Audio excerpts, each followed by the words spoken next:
the word Vipassana is a Pali word. Pali is a language, you know, a Buddhist language of the old times.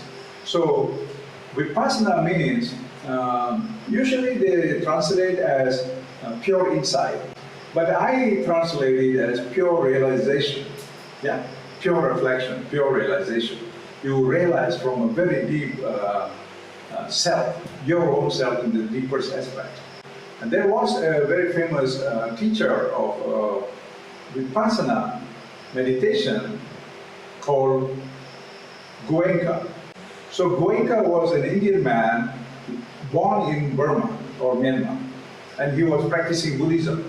And he taught a system of traditional Myanmar Vipassana in all over the world. Actually, we first started teaching in Myanmar, then he was taken to India, then from India he went to many other countries.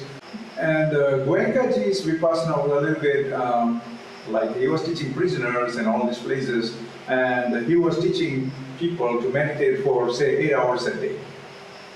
So in this system of meditation, you know, this Vipassana system of meditation, what they do is it's like, you know, when, say, we are human beings and when we are introduced to environment, external environment, so you see a tiger and the tiger roars at you and you get like, wow, you know, you get first, you know, like, what to do. What the Buddhist school says that actually the tiger is not the problem. Your sensory data, you are, you know, receiving your senses through your sense organs. And this data is how you are reading things in your mind. And this reading of these data, you know, are actually the problem, not the tiger. Do you understand what I'm trying to say? So what they do is they try to make friends with the idea of the tiger. Do you understand what I'm trying to say?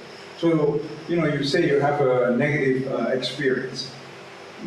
What these Buddhist schools are saying is that this negative experience is actually not negative. It's actually how we read the situation. Yeah?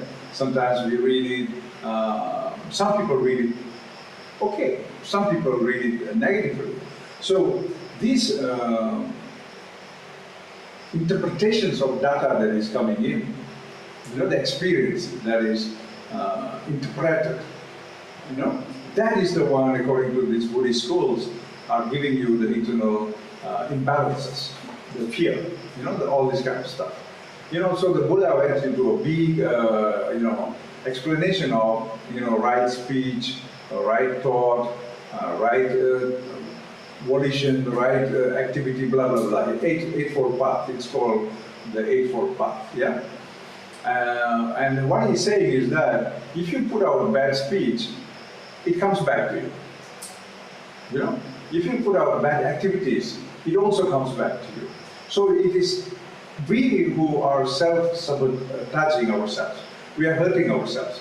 So he was saying, like, don't do these things, you know, do nice things, say nice things, smile, think positive, you know, so that only you live in a very positive environment, you know. And so I think he's quite right, because if you put out bad things and you get a bad thing back, then who is suffering? Only me.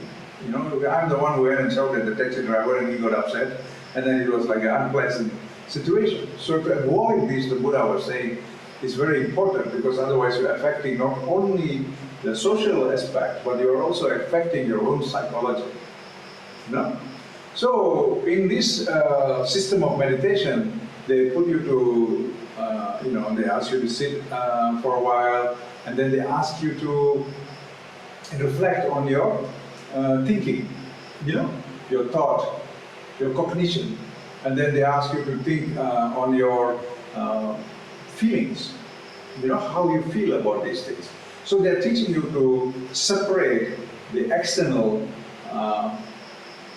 from your internal, and especially your internal. They want you to be a master of your internal self, because they're saying the sensory data that you are remembering becomes your memory, and the memory is your interpretation of your experience. Do you understand what I'm trying to say? The experience is a personal interpretation rather than actual. You know, some people like, watermelon, and they say, wow, watermelon is so nice.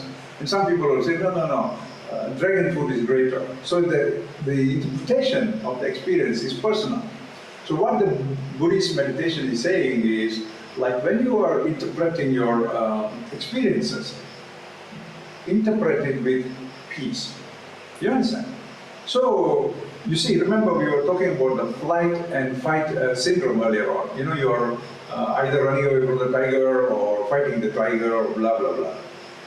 So the third option is actually the zero option.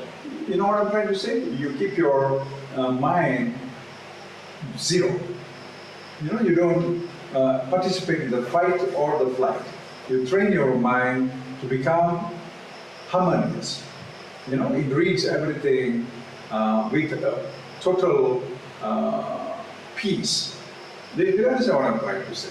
So this is basically the concept of Vipassana meditation.